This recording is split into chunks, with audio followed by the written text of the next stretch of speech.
What's up, Chompers? My name is Sid the Crocodile, or Sidile for short, and today we will be reacting to WesHammer's video on why are Space Marines so rare. I have dug into WesHammer's videos quite a bit before I started doing this content, and so we're going to be reacting to something I haven't done yet, of finding out what goes on. Why are they so rare? What exactly makes them not so common. And so here we go. The first time, 9 times out of 10, the thing that first grabs their attention is the Space Marines. And it's not difficult to understand why. They're roided up dude bros in power armor, swinging around chainswords, firing massive guns, and yelling for the Emperor as Yeah, I remember whenever I first heard about Warhammer lore, that's exactly what I thought about it, but then I did a bit of a deep dive. I started getting really into the lore around the time where Space Marines 2 came in. I always kind of liked the series, but I haven't really got into it until then. they butcher their way through hordes of enemies. What's not to love? Not only that, but it's also likely they were the first thing that you ever saw from 40k. They're on the cover of the rulebooks, they headline many of the video games, they dominate the model line in the tabletop game, and they're the subject of hundreds of novels. And that kind of omnipresence gives off a very clear message to newcomers. Oh, side note, if anyone is interested in seeing me do some Space Marines too, let me know. I would be definitely down to do some Space Marines too. These guys are the Imperium, and they're everywhere. But then you actually start reading the lore, and everything changes. Because here's the wild truth. There are only around 1 million Space Marines in the entire galaxy.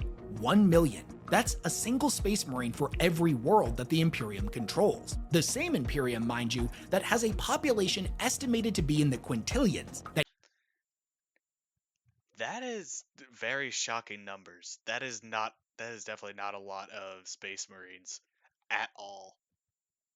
Like I want like with all the forces going on, I wonder how things are going to end up playing out. that is engaged in hundreds, if not thousands, of wars every single day across the galaxy, and is currently beset on all sides by legions of enemies that blot out the stars. That realization hits every Warhammer fan eventually, and when it does, the reaction is always the same. Wait, that can't possibly be right. Only 1 million? Did Games Workshop forget to add a couple of zeros? Are they bad with numbers? With all of the Imperium's tech, resources, and insane population, why hasn't the Imperium just started making more of them? Are they stupid? Why not 10 million? 1 billion? If a single Space Marine can rip through an entire platoon of enemies, why isn't every battle line completely filled with them?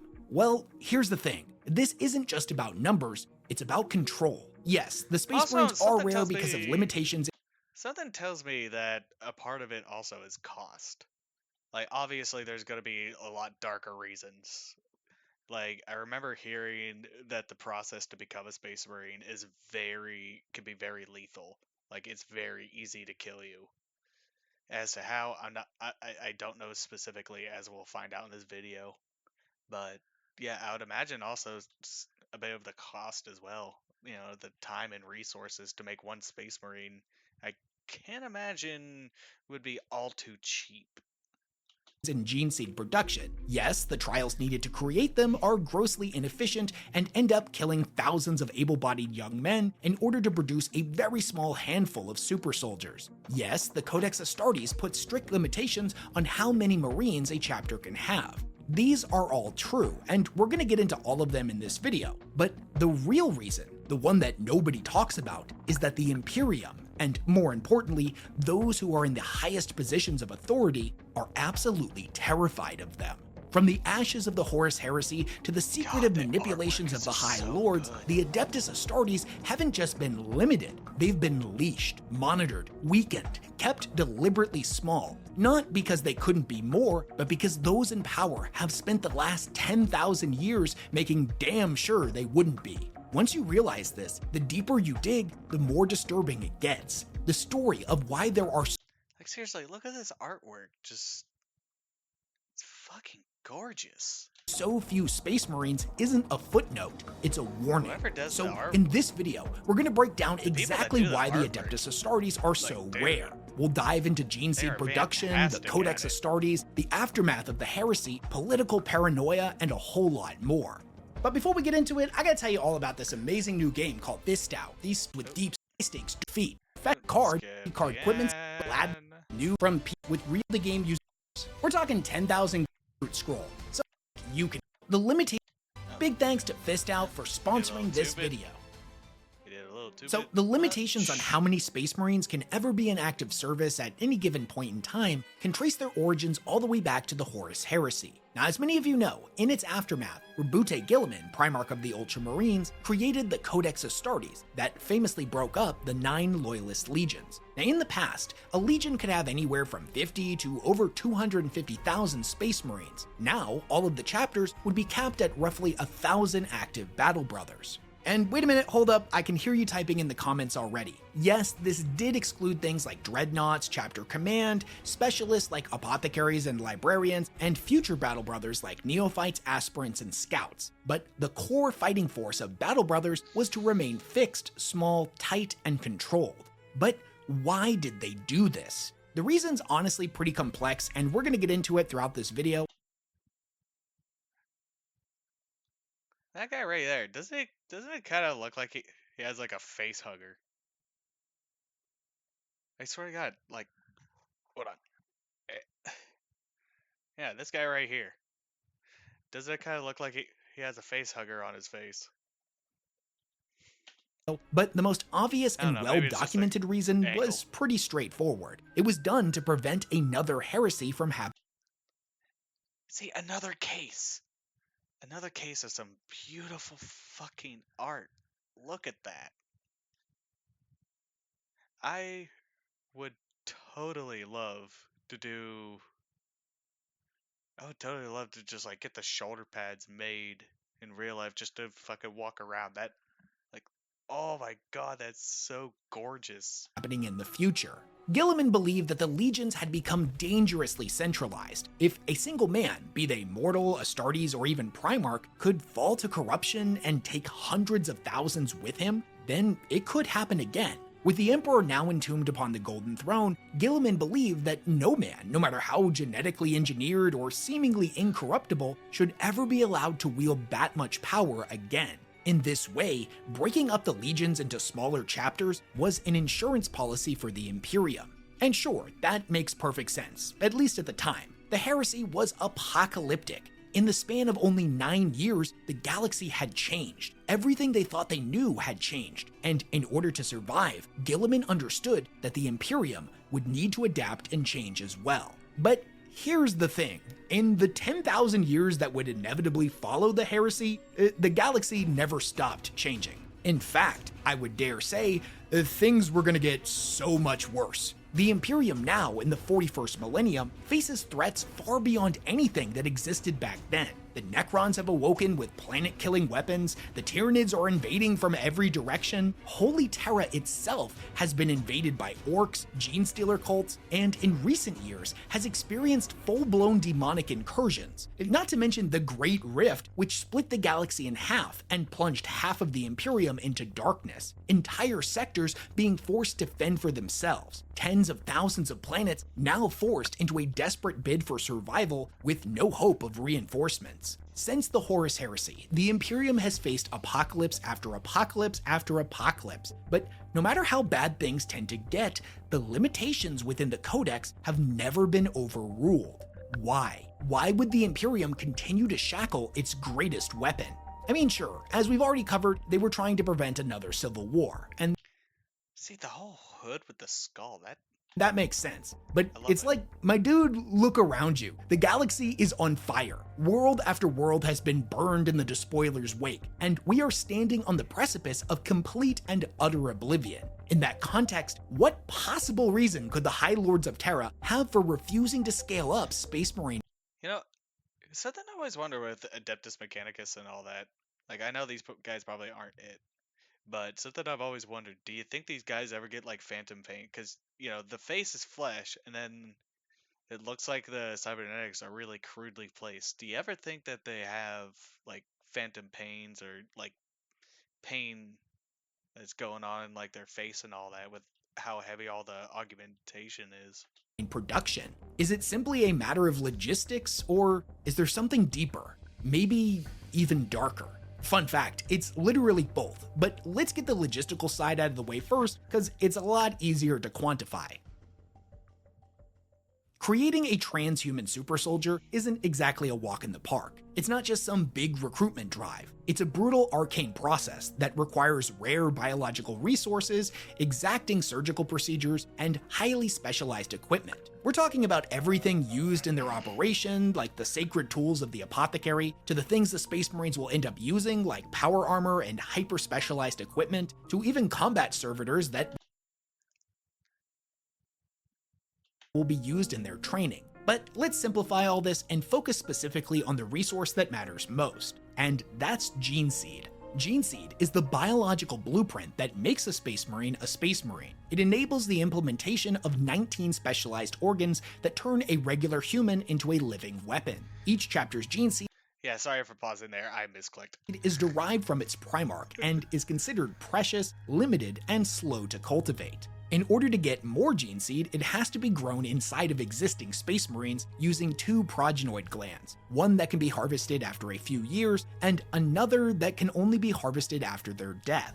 In a perfect world, one Marine makes enough Gene Seed to create two more. But as you know about Warhammer 40k, it's anything but a perfect world. Gene Seed must be tested for mutation and corruption. Anything unstable has to be destroyed. If you miss a flaw, the consequences could be catastrophic. From a single deranged recruit to total collapse of an entire chapter centuries down the line. And that's not hypothetical. Entire chapters have gone extinct from corrupted Gene Seed in the past. Even stable reserves of Gene Seed are under constant threat, be it from war, sabotage, warp exposure, or oftentimes simple decay. Chaos warbands lacking their own viable gene stock frequently raid loyalist vaults in order to replenish their own ranks. So that's all bad enough, but then there's also the mandatory gene tithe. You see, every chapter is required to send a portion of their Gene Seed back to Mars for testing by the Adeptus Mechanicus. If the tech priests deem it to be pure, it will be stored in their vaults for future use. Whether the Mechanicus dispenses it to rebuild a shattered chapter that's taken heavy losses, or it be used in a founding of a brand new chapter. The Gene Tithe is a useful safeguard, but it also drains the chapter's immediate reserves and adds yet another layer of scrutiny to them. Okay, so the Space Marine numbers are severely limited by the availability of Gene Seed. But that's not the only hurdle they face. The chapters also have insane attrition rates when it comes to Space Marine aspirants. You see, potential recruits are often dropped into death worlds, tossed into brutal combat. Space Wolves! Yeah, I remember seeing a video on their lore. Apparently one of their trials has dropped off in some one of their wild planets where not only do they have to survive against very dangerous beasts, but also the very fact that they have to deal with having one half of the gene seed put in or something similar to that. Because their whole thing is that they deal with a second part that's implanted into them, kind of like a similar to like a wolf gene, and they have a chance of becoming basically werewolves that go feral and will kill everybody, and they got to survive with that inside of them until they get picked up and given the other half, which makes it not go away completely, but go away in the sense of um, it's just a little bit easier to manage, I should say. Trials were Even subjected then, to lethal gauntlets not of not by survival. much, A lot of from them what I will hear. die, and some may just get lucky and be reassigned as chapter serfs. But even those who survive are not guaranteed successes. They may end up dying on the operating table. They might get killed during their training, or just get slaughtered the first time they go into battle as a scout. So what is the actual attrition rate here? Well, as is tradition, Games Workshop doesn't give us exact figures here. But we do get a lot of insights in various sources, my personal favorite coming from good old Fabulous Bile. This is a quote from No, those are some lips. him taken from White Dwarf issue 278 when he spoke on the matter. Those loyal to the shrunken corpse on Terra still cling to their processes, by which perhaps 1 in 100 neophytes may survive to become a battle brother. The methods I have developed over the last millennia are more stringent, for we must be pure in our hatred and hard of heart, body, and soul. Fewer than 1 in every 1,000 survive, and I strive each day to lengthen these odds still further. First of all, if you couldn't tell, I absolutely love this man and how unbelievably extra he is at all times. Like, having a higher attrition rate is not something that I personally would think is something that you should be competitive over, but go off, Queen. Second of all, it's admittedly possible that he's exaggerating a bit here because, again, it's Fabulous Bile, but what he's saying does line up with the lore as it is often represented to us. And the dude was literally a chief apothecary of an entire legion, so if anyone has any expertise in this subject matter, in fairness, it's probably him. So let's take him at face value. If 1 in 100 neophytes survive to become a battle brother, that means to get 1,000 Marines, a standard size full chapter, about 99,000 recruits are needlessly sacrificed. That's 99,000 guardsmen, Arbites, naval crew, enforcers, or even just pencil pushers in the administratum. So, in other words, about a day's worth of recruitment. Got it. From a purely logistical standpoint, Space Marine production is wildly inefficient. Their creation is slow, costly, and ultimately unsustainable. The level of investment per warrior makes it impossible to scale production beyond the 1,000 chapter structure. But wait, I hear you asking, what about the Primaris Marines? Yes, Belisarius Cawl created a massive new wave of Primaris Marines to reinforce old chapters and establish new ones. But here's the thing. This wasn't a quick fix. His project took over 10,000 years to bear fruit. And I don't mean 10,000 years of research followed by a flood of new Marines. I mean, it literally took him 10 millennia to create around 100,000 viable Primaris, all of whom were kept in stasis until Guilliman's return before the launching of the Indomitus Crusade, where they were introduced. That's why a lot of people were thrown through a loop when in Space Marine 2, one of the main cast of characters just casually mentions fighting at Calth during the Horus Heresy. How did you know? I was a boy on Calth when the Word Bearers attacked. I came to know the mark of chaos. I remember that part. I played the campaign. Now, newcomers probably didn't catch this, but for veterans, remember what part it that was an though. event that happened just over remember it 12,000 years ago, and this guy's just gonna casually skim over that. The answer is that Cawl snatched him up as a kid, experimented on him, and left him on ice like all of the rest, even though the game never really explains that. Now, as is with most things Games Workshop, the numbers on Primaris Marines are kind of fuzzy, but it's unlikely that the Primaris project pushed the total number of active Loyalist Space Marines beyond the classic 1 million. More likely, it replenished that which was lost during the events of the 13th Black Crusade or the Tyrannic Wars. Even if the number of Space Marines doubled, hell, even quintupled, we're still talking about a very tiny force on the galactic scale. And here's That's the thing, that would never be allowed to happen. It's not even really a question of logistics or available resources. It's because those who currently wield the most power within the Imperium are secretly terrified of the Space Marines. What? They are terrified of the Space Marines? Don't they?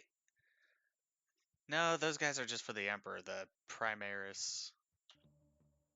Huh. But in order to really understand that, we need to briefly go back to the Codex Astartes, as although the cause and effect of its implementation may at first seem pretty obvious, the deeper significance behind it is something that a lot of people don't fully grasp. I'll fully admit, it's something that I didn't realize until embarrassingly late in my own Warhammer lore journey. The Codex Astartes didn't just break up the concentration of power within the Space Marines, it dramatically reduced their overall power. It put a stranglehold on their ability to gain power in the future and ensured what little power they had left would continue to dwindle in the coming millennia. For example, at the height of the Great Crusade, it's estimated that there were between 1.9 and 2.2 million Space Marines in active service. But how many were there at the end of the heresy? Well, if we go ahead and remove half of them right off the bat, as 9 of the legions had turned traitor, and then calculate in some wiggle room for the losses they would have sustained,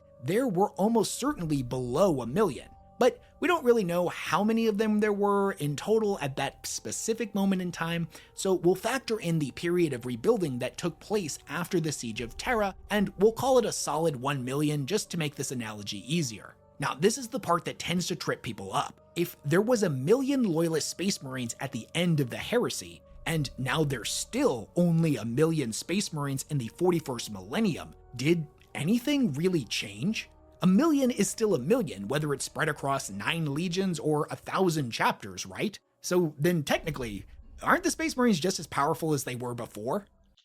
Nope, and that's because of all the different legions now. That big old breakup, that 1,000 limit. The answer is no, and it's not even remotely close. And that's something that would only get worse in the coming millennia as the power structure of the Imperium continued to evolve, while the Space Marines remain stagnant. Remember, power is not just measured in martial might. It's in the political influence that you wield. It's in the economic systems you control.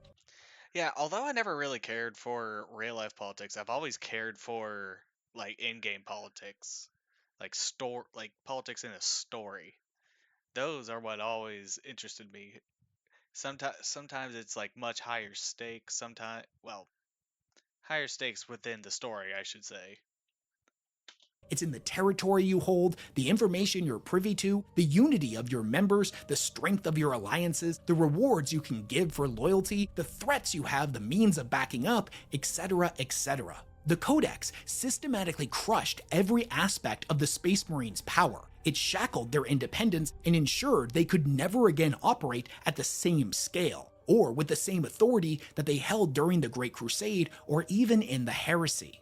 Every chapter of Space Marines is its own isolated institution. They do not share power, even with other chapters That red is clashing with the blue, and it actually looks really nice.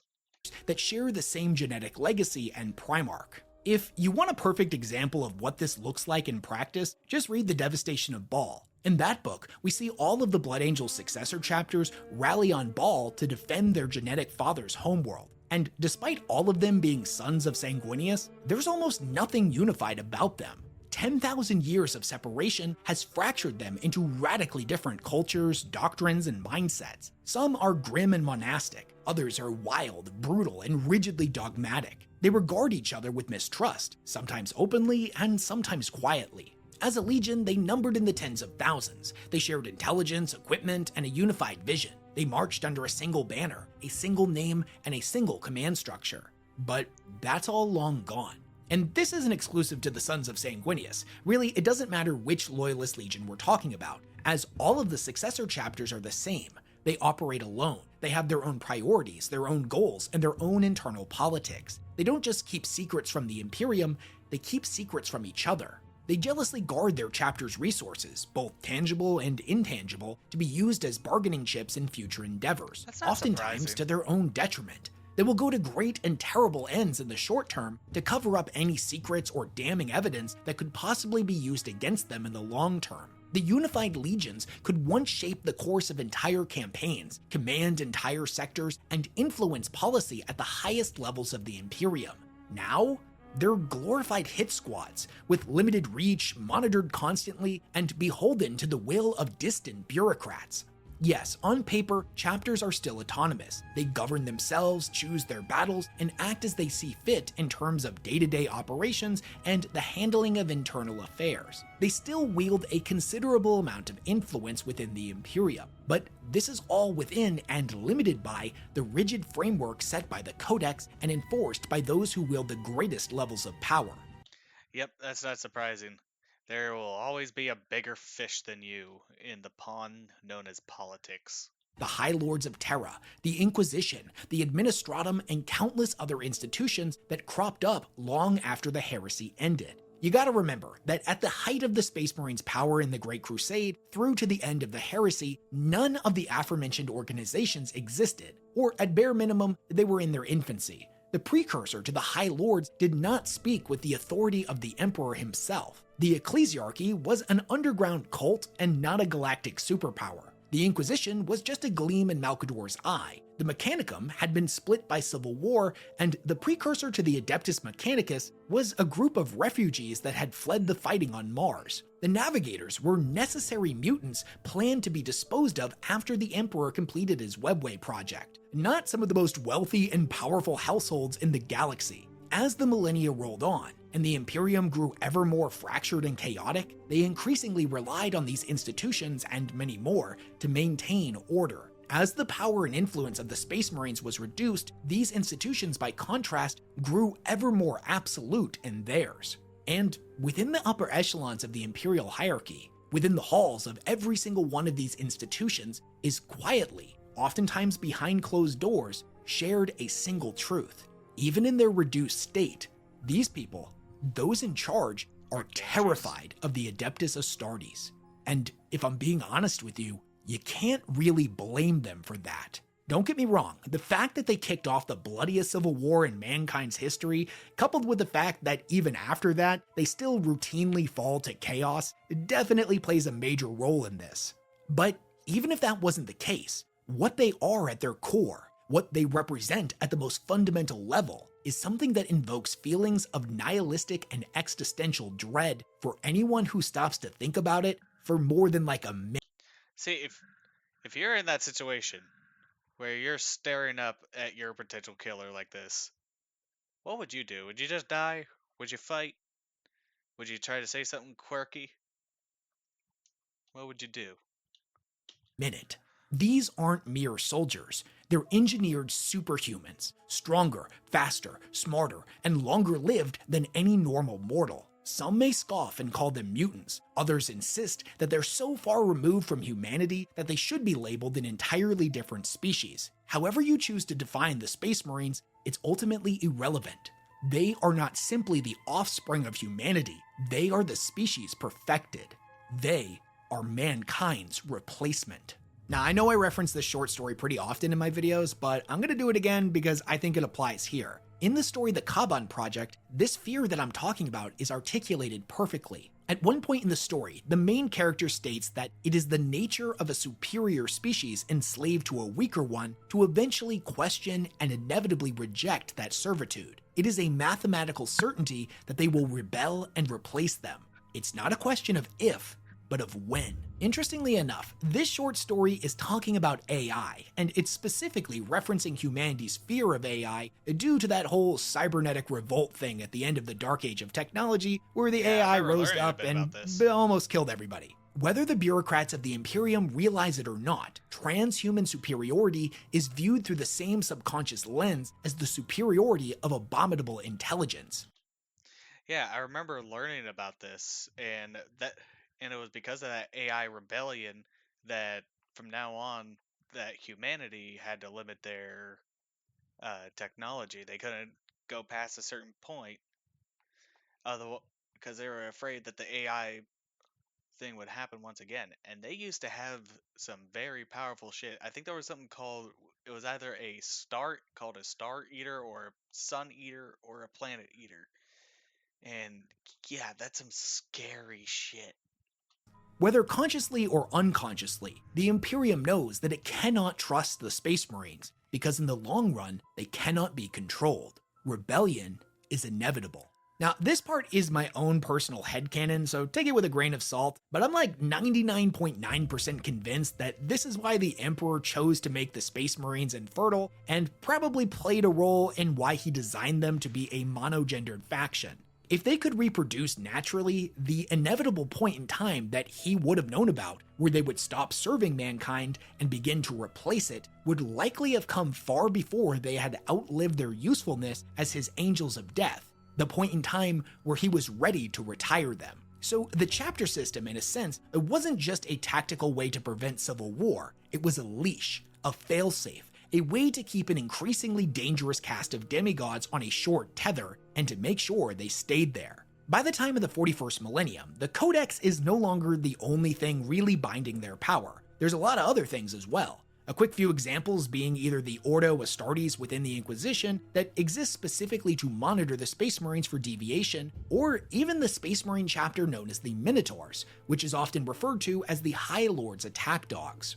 If you don't know much about them, I'll keep it brief. Their whole purpose is to basically hunt down Space Marines and chapters that the High Lords have deemed problematic for one reason or another. Now, it's true that they're still Space Marines and thus the High Lords are still kinda secretly afraid of them, but they're limited to 1,000 Marines just like every other chapter. So they pose a threat to their cousins and other chapters, but not the High Lords themselves. To this end, the Minotaurs are given every possible advantage over the other chapters. They never suffer the same lack of resources. They have access to unique cutting-edge equipment, and they always deploy at full chapter strength. And while this may sound like dystopian paranoia on the part of the High Lords, it's not entirely irrational. From their perspective, I'll just throw this out there, many of them have no military background at all and tend to view the Imperium as more of a machine to be maintained rather than a realm to be defended. The idea of empowering the Space Marines any further and reducing some of these limitations is tantamount to suicide. Which brings us to the perfect example of this mindset. In the novel The Emperor's Legion, there's a pivotal scene that takes place during the fall of Cadia. The Imperium is crumbling, the 13th Black Crusade is tearing through the Cadian Gate, the Despoiler is winning, and in a last-ditch meeting by the High Lords, the Council debates whether or not to break one of their oldest edicts, the Edict of Restraint. You see, Guilliman didn't just create the Codex Astartes, he put a lot of other laws into place that would reform not just the Space Marines, but the Imperium as a whole. What the Edict of Restraint specifically did was forever bind the custodians to the Imperial Palace on Terra. So yes, this debate in particular isn't necessarily about the Space Marines, but it's very importantly about another group of transhumans tied to another law passed down by Guilliman, one that at least on paper is given equal standing with everything inside of the Lex. But, and here's the kicker, we as the audience can You know that doesn't feel good. Pierces the entire head, comes out the neck, and then goes right back into the chest and pierces through the chest. Oh, that's not a good way to go at all. Oh. Concerned that these two things are not equal at all. The custodians have never turned traitor. None amongst them has ever been corrupted by chaos. And for over 10,000 years, they have remained absolutely loyal to the Emperor since before even the beginning of the Imperium itself. And even that vote, the vote to give them more freedom, nearly didn't pass. The High Lords were paralyzed with fear over what it would mean to let the Custodes off the leash. That's how tight their grip is. That's how little they trust anyone with power, even the Emperor's personal guardians. It took an enormous amount of convincing to A, get this matter brought up in the first place, and B, to convince half of the High Lords of its necessity. Ironically, one of the High Lords, Uli Alama, the representative of the Navigator houses, tried to go a step further and actually mentioned the Space Marines, and this is what she had to say. It is weakness of mind to change nothing when the facts demand it. How many times have we seen the Lex bind our hands when the enemy has no law at all? We have held back from creating thousands more chapters because we are held in thrall by the Lord Commander's ancient doctrine. I say the day has long since passed for this. Let us unleash the 10,000. Let us unlock the gene labs and create new Space Marines to serve under our direct command. Let us reform the Imperial Army, arm the Ecclesiarchy, and end these divisions that cripple us. Now, we as the audience, who always want to see Space Marines doing badass stuff, can totally relate to what she's saying. But the main character of the story, whose eyes we're seeing these events through,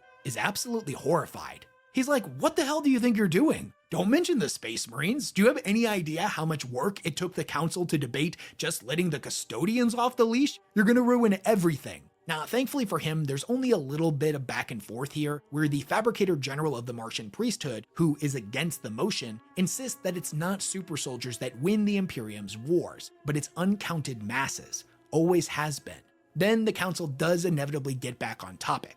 As expected, the High Lords are deeply divided. Some, like the Lord High Admiral of the Imperial Navy, the aforementioned representative of the navigators, and the representative sent by the Imperial Inquisition, all vote in favor of overturning the edict. Others, including the Ecclesiarch, the Fabricator General, and Master of the Astronomicon, vote against. Out of the 12 seats, the votes end up in a draw, 5 on both sides. The only individual who abstains is the Master of the Assassinorum, which honestly was expected. The assassins have always remained politically neutral. Their job is to kill people, and they're gonna do that regardless of who's in charge or what laws are in place. In the end, there was only one vote left to cast, and this is where the proponents thought they had it in the bag. The most recently appointed member of the council, something that they had pushed for, was none other than Trajan Valoris himself, Captain General of the Custodians, appointed as the 12th High Lord. So clearly he's gonna vote in favor and break the tie.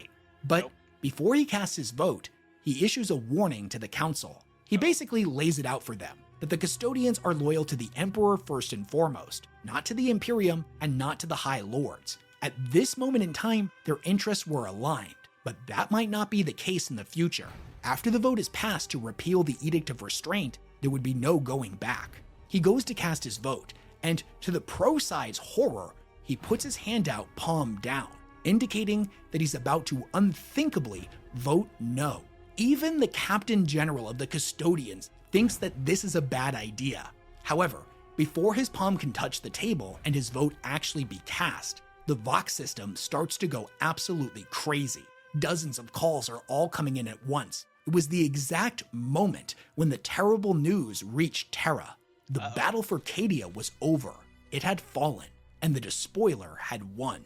Skipping over a lot of history here, but in the aftermath of this, Guilliman would come back, the Indomitus Crusade would be launched, and the edict would be overturned, allowing the Custodians to once again take the fighting directly to their enemies. But think about that for a moment. This looked like the end of days. The galaxy was literally and figuratively ripped in half by the oncoming Great Rift. The Astronomicon went out for a period of 7 days. Chaos was erupting all over Terra, and even demonic incursions began to take place on the most holy world within the entire Imperium. Yet even then, giving the Me when the squad rolls up. Custodians more autonomy was considered too big of a risk. And let's be clear, we're not even talking about the Space Marines. You know, the dudes who routinely fall to corruption and kicked off a whole massive civil war back in the day. The vote to give them more freedom, never even on the table. And in all certainty, it never will be. The human race, or at least those in power, would rather die than see that happen. This is critical to understanding the purpose of the Space Marines and the overall narrative of 40K. It's critical to understanding the complex and intricate duality of their existence. And in my personal opinion, it's critical to understanding why their limited numbers is not an oversight on Games Workshop's part. It's the entire point. It's something that adds so many more layers of complexity to them and makes them fascinating to read about. They are simultaneously loved and feared. They are both the saviors of humanity and also its replacement. Just as the Navigator said in the Senatorum meeting, at any moment the gene vaults could be opened and hundreds of new chapters could be produced. But no matter how many times throughout history that notion gets brought up, it will never pass. To do so would be to trade one enemy for another. It would be preventing an apocalypse on Monday, only to usher in a new one on Friday. It might be a little out of place here, but I absolutely love Red Letter Media, so allow me to quote George Lucas. History is like poetry. It rhymes, meaning that it repeats itself with minor alterations. In order for the species to continue to survive, it must never become dependent on its transhuman guardians in a manner akin to the way their ancestors once became dependent upon abominable intelligence to win their wars. What I'm about to say may be seen as hyperbolic by some, whereas others may view it as a cold, logical, and undeniable fact. The reason there are so few Space Marines is because they are an existential threat that must be closely monitored and forever kept under tight control, no matter how many worlds are allowed to burn as a consequence. But I want to hear what you think. Should the Imperium finally overturn the restriction on the Space Marines, or are they right to keep them small and scattered? Which side would you have voted for if you were one of the High Lords in that debate? If Guilliman had never written the Codex Astartes, what do you think the galaxy would look like today? If the Codex was for some reason abolished tomorrow, which of the Loyalist chapters do you think would be the first to go rogue and why? And I don't mean just turning traitor or anything like that. I mean doing all kinds of stuff that they've always wanted to, but could never have gotten away with in the past. Let me know all of your thoughts, comments, questions, concerns, and ideas for future videos down in the comment section below. Alright, guys, that was everything. That was the video, Why Are Space Marines So Rare by WesHammer. By all means, go check them out. Very great person to look up lore videos on. Whenever I first discovered him, I absolutely binged just about every video about him. Like, comment, subscribe, join the Chomper gang, and you guys have a good one.